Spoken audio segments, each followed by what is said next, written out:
स्वस्ति क्लासेस में आप सभी का स्वागत है। मैं आरपी अवस्थी आप सभी विद्यार्थियों को नमस्कार करता हूं। तो हम पढ़ रहे थे भारतीय इतिहास और भारतीय इतिहास में पढ़ रहे थे इतिहास जानने के स्रोत, और इतिहास जानने के स्रोतों के अंतर्गत पढ़ रहे थे हम धार्मिक साहित्य। धार्मिक साहित्य में अभी तक हमने पढ़ा था ऋग्वेद और सामवेद। तो आज पढ़ेंगे यजुर्वेद। आइए पढ़ते हैं यजुर्वेद। हमारा विषय है भारतीय इतिहास। भारतीय इतिहास।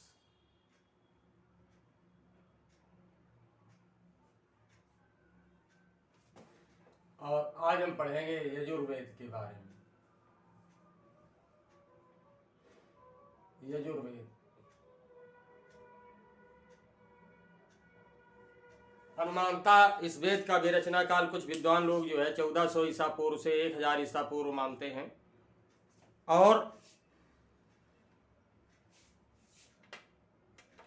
इस वेद की रचना जो है कुरुक्षेत्र में हुई।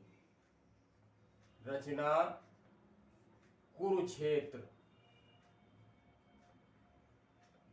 में हुई, जबकि ऋग्वेद की रचना सप्त सिंधु प्रदेश में हुई। ठीक है, ऋग्वेद की रचना जो है सप्त सिंधु प्रदेश में, और यजुर्वेद की रचना कुरुक्षेत्र में हुई। ठीक, तो अब देखते हैं कि यजुर्वेद का अर्थ क्या है। यजुर्वेद में जो यजुष शब्द आया है, यजुष,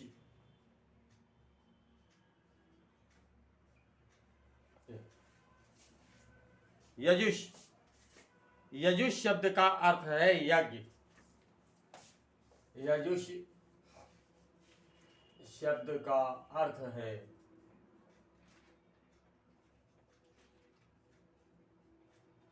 यज्ञ। तो यज्ञों के संपादन के लिए जो है इस वेद की रचना हुई। मैंने पूर्व में बताया था कि प्रकृति के तत्वों से भयभीत होकर के डर के ये लोग जो है देवताओं को प्रसन्न करने के लिए मंत्रों के द्वारा यज्ञ में आहुति देते थे। उनका मानना था कि इससे देवता प्रसन्न होंगे और हम पर जो है विपत्तियां नहीं आएंगी। तो यजुष शब्द का शाब्दिक अर्थ है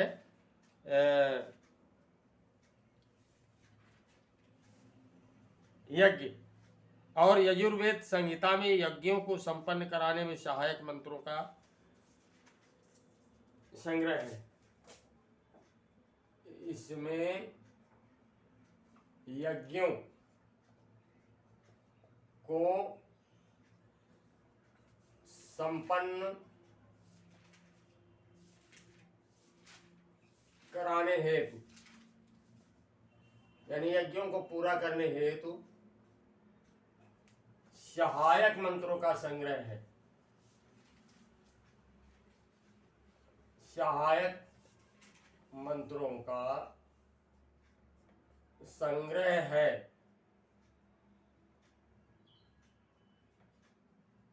जिसे अद्वर्य नामक पुरोहित की सहायता से संपन्न किया जाता था।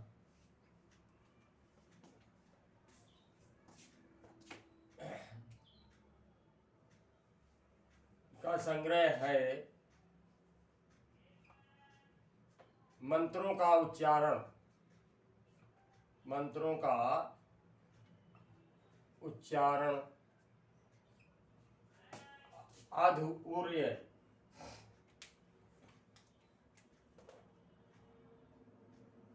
अद्वर्य नामक पुरोहित द्वारा किया जाता था।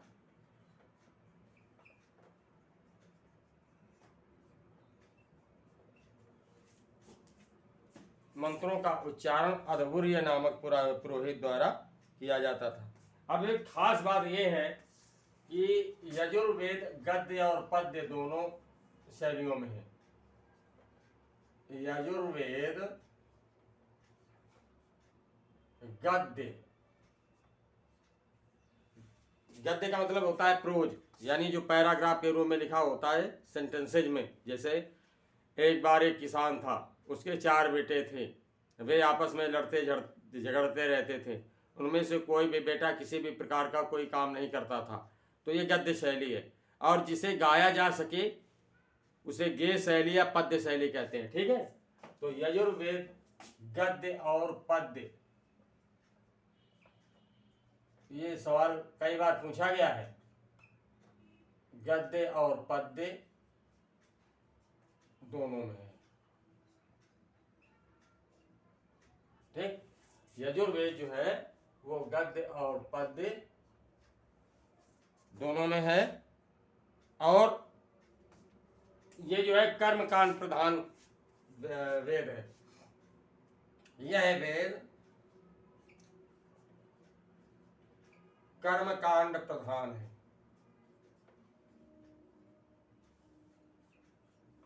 कर्मकांड प्रधान है।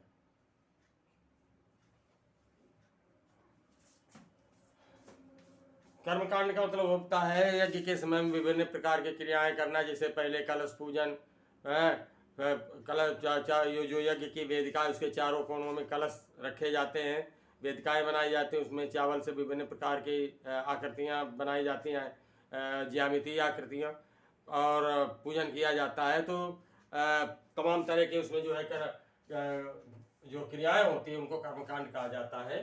तो यह वेद कर्मकांड प्रधान है, और इसे 2 भागों में बांटा गया है। इस वेद को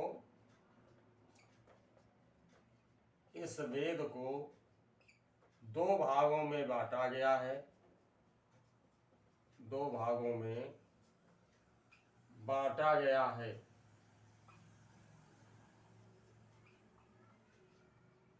किन किन भागों में? पहला है कृष्ण यजुर्वेद,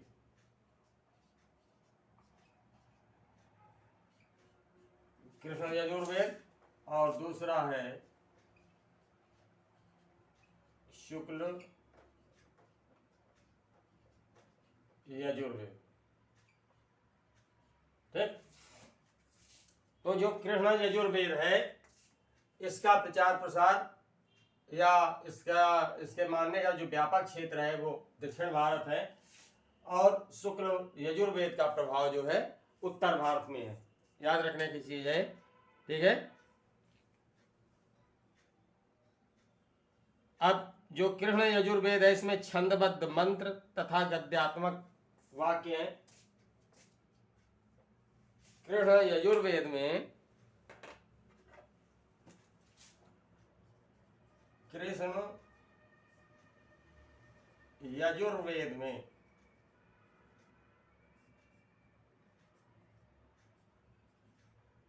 छंदबद्ध यानी छंदों में बंधी हुई छंदबद्ध मंत्र हैं, छंदबद्ध मंत्र तथा गद्यात्मक वाक्य हैं। गद्यात्मक वाक्य हैं। ठीक, और जो इसकी शाखाएं हैं तैत्तिरीय, काठक, मैत्रायणी और कष्टफल। इसकी शाखाएं किसकी? कृष्ण यजुर्वेद की। इसकी शाखाएं मैत्रायणी,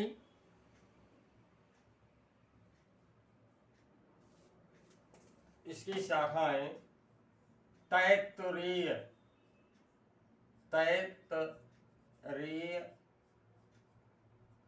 काठक, मैत्रायणी मैत्रायणी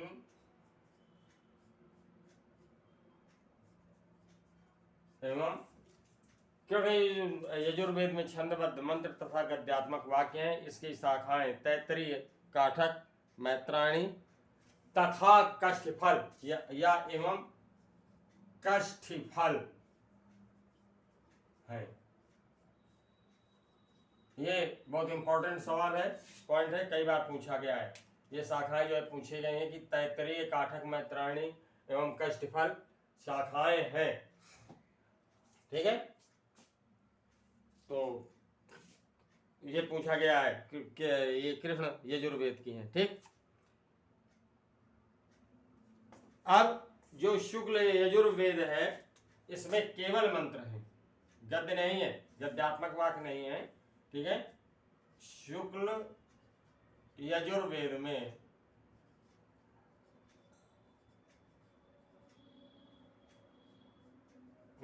केवल मंत्र हैं, केवल मंत्र हैं।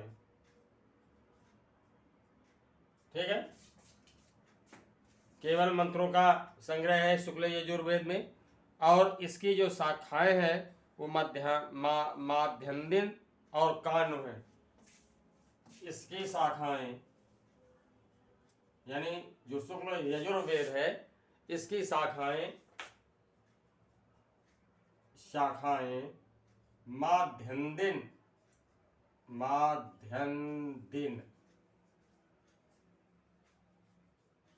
ठीक है, इसकी शाखाएं माध्यन्दिन एवं कानु है, एवं कानु है।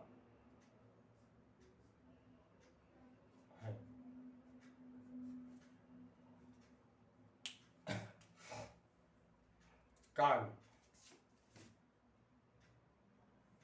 और माध्यन्दिन। ठीक, ये कृष्ण यजुर्वेद की है शाखाएं तैत्तरीय, काठक, मैत्रायणी और कष्टफल। ठीक, तो इस तरह से शुक्ल यजुर्वेद और कृष्ण यजुर्वेद की शाखाएं हो गई। दोनों का प्रभाव मैंने बताया कि कृष्ण यजुर्वेद का जो प्रभाव है वो दक्षिण भारत में सर्वाधिक है, और शुक्ल यजुर्वेद का जो है सर्वाधिक प्रभाव उत्तर भारत में है। इसकी रचना यानी यजुर्वेद की रचना कुरुक्षेत्र में हुई। तो ये खास बातें हो गई। अच्छा, इसकी यजुर्वेद की जो शाखाएं हैं नोट कर लीजिए पहले इसे।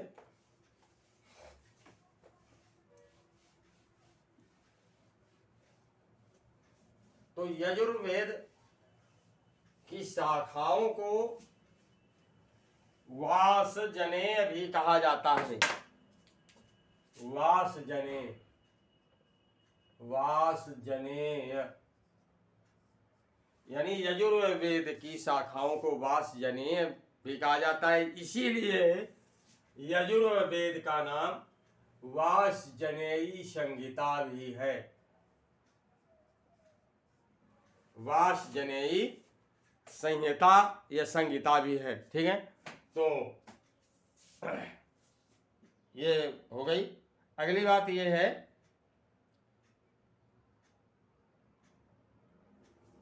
इसका वासजनेय संहिता इसलिए कहा गया कि जो वासजनेय के पुत्र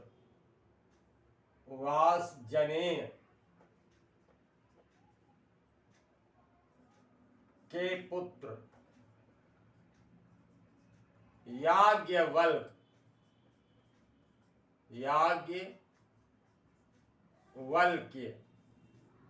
इसके दृष्टा थे, यानी यजुर्वेद के दृष्टा जो है याज्ञवल्क्य थे।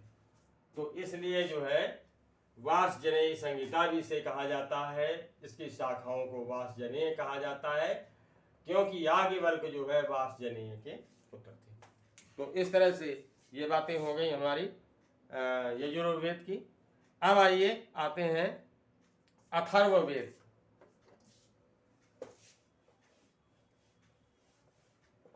अथर्ववेद। अंतिम वेद है चौथा वेद अथर्ववेद। तो अथर्ववेद जो है, अब इसमें खास बात यह है कि ऋग्वेद, सामवेद और यजुर्वेद ये तीनों जो है परलौकिक बातें करता है, परलोक के बारे में बताता है, या परलौकिक जो विषय है उनका प्रतिपादन करते हैं। लेकिन जो अथर्ववेद है वो लौकिक विषयों का प्रतिपादन करता है। अब अलौकिक क्या है? ऐसा ज्ञान ऐसा ज्ञान जिसे हम इंद्रियों के द्वारा प्राप्त नहीं कर सकते हैं। अब जैसे ईश्वर की ही बात ले ली जाए, अब वो कहाँ रहता है, किस रंग का है, उसका बेड कैसा है, उसके पास 4 व्हीलर कौन सा है, काहे से चलता है, ये सारी बातें जो है हमने नहीं देखी, बल्कि हम इमेजिन कर सकते हैं। समझ में आया कि कार्तिकेय का जो वाहन है वो गरुड़ है, ठीक है, और हमारे गणेश जी की जो सवारी है वो चूहा है, मूषक है। तो ये इमेजिन है, इनको हम केवल कल्पना में रखते हैं। तो ऐसा ज्ञान जिसे हम इंद्रियों के द्वारा प्राप्त नहीं कर सकते हैं वो परलौकिक या अलौकिक कहलाता है। और ऐसा ज्ञान जिसे हम इंद्रियों के द्वारा प्राप्त कर सकते हैं, मतलब देख करके, सुन करके, छू करके, जिसका हम ज्ञान कर सकते हैं, वो जो है लौकिक कहलाता है। तो जो अथर्ववेद है वो लौकिक फल प्रदान करने वाली है, यानी अथर्ववेद जो संहिता है वो लौकिक ज्ञान कराती है। ठीक, अब जो है इस वेद की रचना यानी अथर्ववेद की रचना अथर्वा ऋषि के द्वारा की गई थी। अथर्वा ऋषि, ऋग्वेद की रचना जो है अथर्वा ऋषि के द्वारा की गई थी।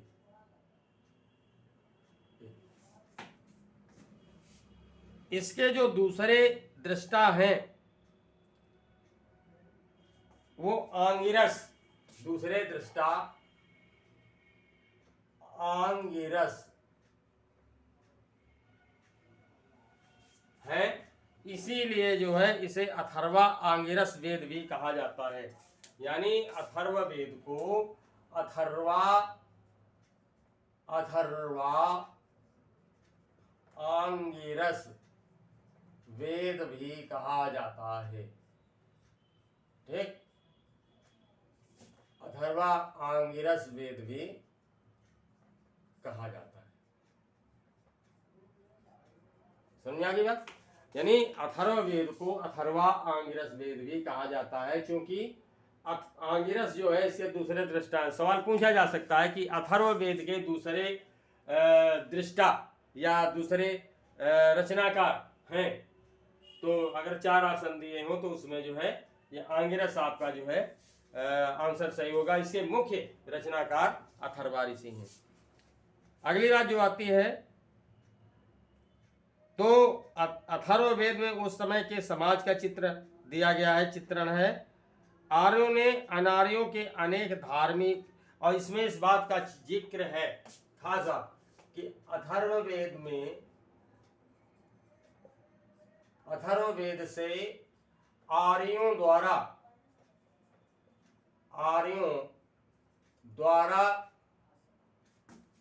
अनार्यों के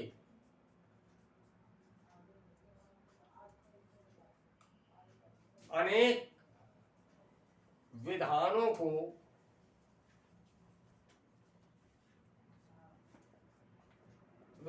को अपनाए जाने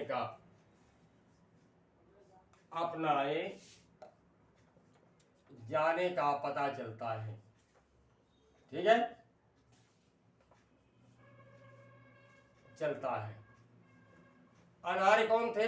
सैंधव सभ्यता के निर्माता या सिंधु घाटी सभ्यता के निर्माता, फारस की खाड़ी जो है, फारस की सभ्यता है उसके निर्माता। तो जैसे आप देख रहे हैं कि ये स्वास्तिक का निशान है, इस तरह से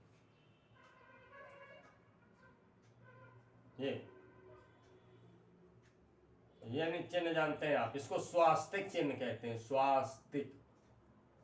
ये चिन्ह जो है सैंधव सभ्यता का है, लेकिन इसे आप देखते हैं कि आर्यों ने अपना लिया। इसी तरह से जो चक्र है, जिसे कालांतर में सुदर्शन चक्र कहा गया, तो इसका ये चक्र भी जो है हमें सैंधव सभ्यता से ही प्राप्त होता है। इसी तरह से नाग पूजा,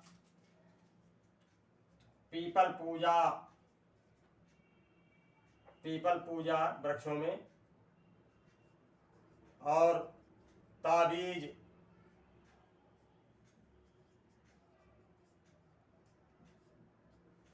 ये ताबीज जानते हो आप कि अदैवीय शक्तियों से जो है बचने का जो एक उपाय माना जाता है, जिसे बाह में धारण करते हैं। तो ये सारी चीजें हैं जो है हमने देखा कि ये सैंधव सभ्यता के लोगों के द्वारा अपनाई गई थी। वो लोग इसका प्रयोग करते थे, कालांतर में आर्य भी इनका प्रयोग करने लगे। तो अथर्ववेद से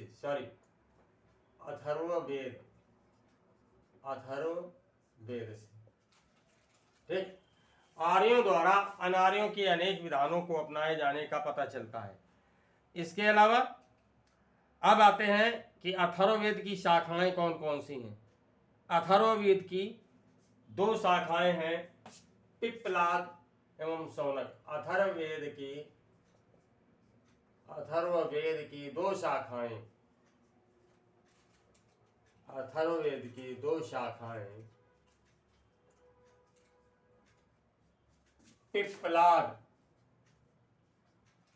पिप्पलाद एवं शौनक है। ठीक, तो ये शाखाएं हो गई अथर्ववेद की, पिप्पलाद और शौनक। अथर्ववेद में कुल 20 कांड, 731 सूक्त और 5987 मंत्रों का संग्रह है। इस वेद में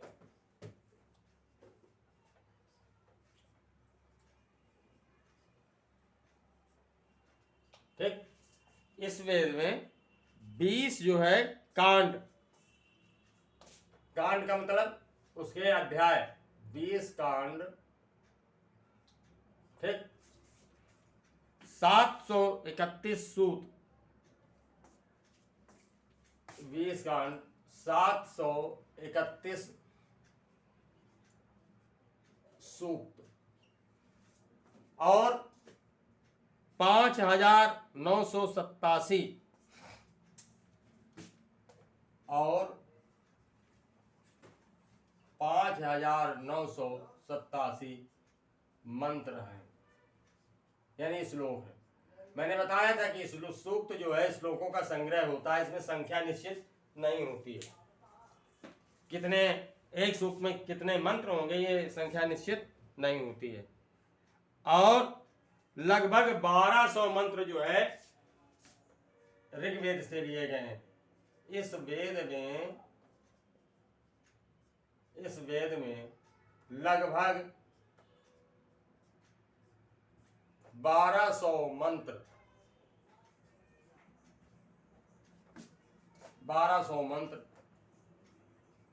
ऋग्वेद से लिए गए हैं,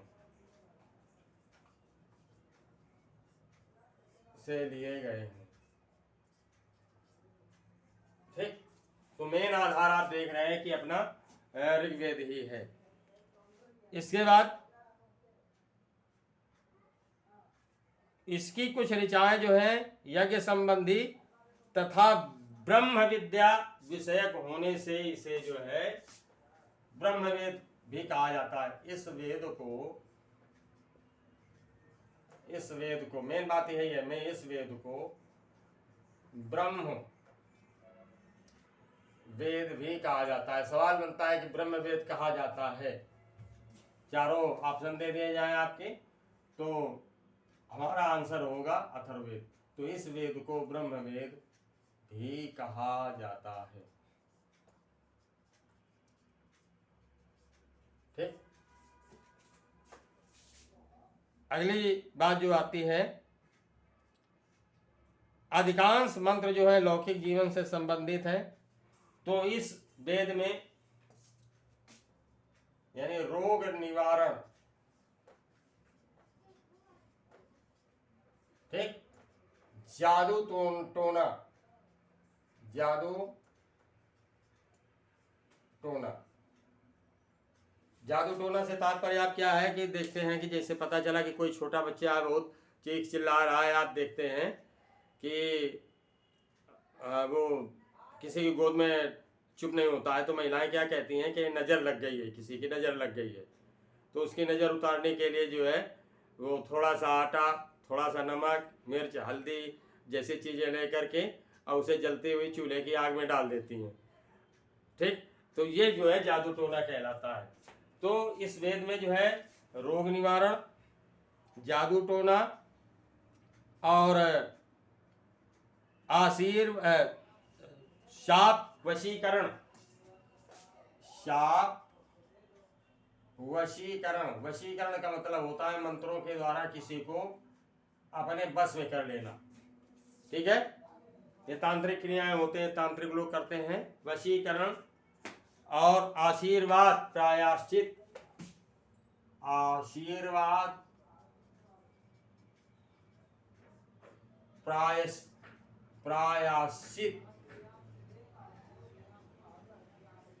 प्रायश्चित माने होता है पश्चाताप। तो प्रायश्चित और औषधि अनुसंधान, औषधि अनुसंधान यानी आयुर्वेद की जो दवाएं हैं, औषधि अनुसंधान, आयुर्वेद की दवाओं की खोज, ठीक है। जैसे आप देखते हैं कि जनरली अगर खांसी आ रही है तो लोग कहते हैं तो 4-5 तुलसी की पत्तियां, 4-5 काली मिर्च पीस लीजिए और उसी में थोड़ा सा अदरक का रस मिला लीजिए, शहद के साथ खाइए तो खांसी ठीक हो जाएगी। ये जो है इस तरह के प्रयोग जो है हमें कहाँ से प्राप्त होते हैं? अथर्ववेद से, ठीक। तो औषधि अनुसंधान, इसके अतिरिक्त जो है विवाह, अष्ट विवाह का उल्लेख जो है इसी में है। प्रेम, विवाह, प्रेम, राजकर्म, मातृभूमि, महात्मा आदि विविध विषयों से संबंध मत इसमें है, ठीक है। तो प्रेम और राजकर्म, राजकर्म, महात्म्य, महात्म्य यानी महत्ता, ठीक। आदि विविध विषयों से संबंध मत, आदि विविध